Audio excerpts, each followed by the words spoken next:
শ্রী শ্রী ঠাকুর অনুকূল চন্দ্র জি কি জয়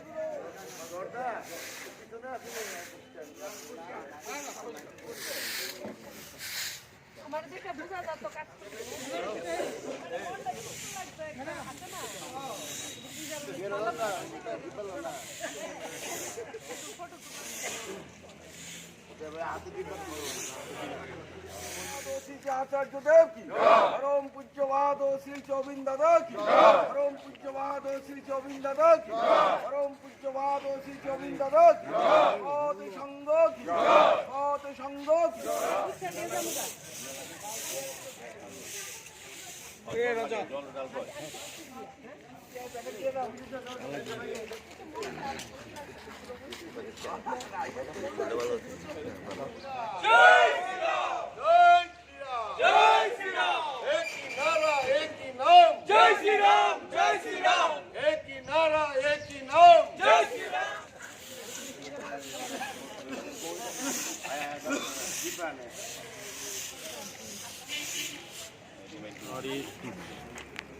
প্রভু ভগবান রাম মন্দিরের আনুষ্ঠানিক উদ্বোধনকে সামনে রেখে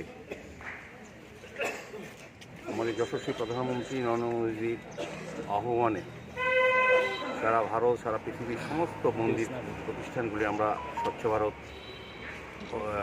কর্মসূচি গ্রহণ করেছি। তারই অঙ্গ হিসাবে আমাদের রাজ্যের প্রতিটি দেবালয় মন্দির বিভিন্ন ধর্মীয় প্রতিষ্ঠান আমরা স্বচ্ছ ভারতের মধ্যে আমরা কর্মসূচি গ্রহণ করেছি। আজকে আমাদের আগরতলা স্থিত সৎসঙ্গ আশ্রমে আমরা সৎসঙ্গ বিহার আশ্রমে বিহারে আমরা এই উদ্যোগ গ্রহণ করেছি। আমাদের সঙ্গে আমাদের সমাজ থেকে আমাদের পাপিয়া দিদিমণি আছে, আমাদের ভারতীয় জনতা পার্টির সহ সভানেত্রী পাপিয়া দত্ত মহোদয় আছে, আমাদের সাতরামনগরের মণ্ডল সভাপতি তাপস দেব আছেন, আমাদের এখানে গৌতম ঘোষ আমাদের নেতৃত্বে আছেন, আমাদের কর্পোরেটর শিকে ব্যানার্জি আছেন, আমাদের এই সৎসঙ্গ বিহারে যারা দায়িত্বে আছেন আমাদের মাননীয় সবাই আছেন। সার্বিকভাবে এই এলাকার লোকজন নিয়ে আমরা আমাদের প্রধানমন্ত্রীর আহ্বানে সাড়া দিয়ে আমরা কিন্তু প্রতিটি দেবালয় মন্দির আমরা প্রতিনিয়ত আমরা স্বচ্ছ অভিযান করছি।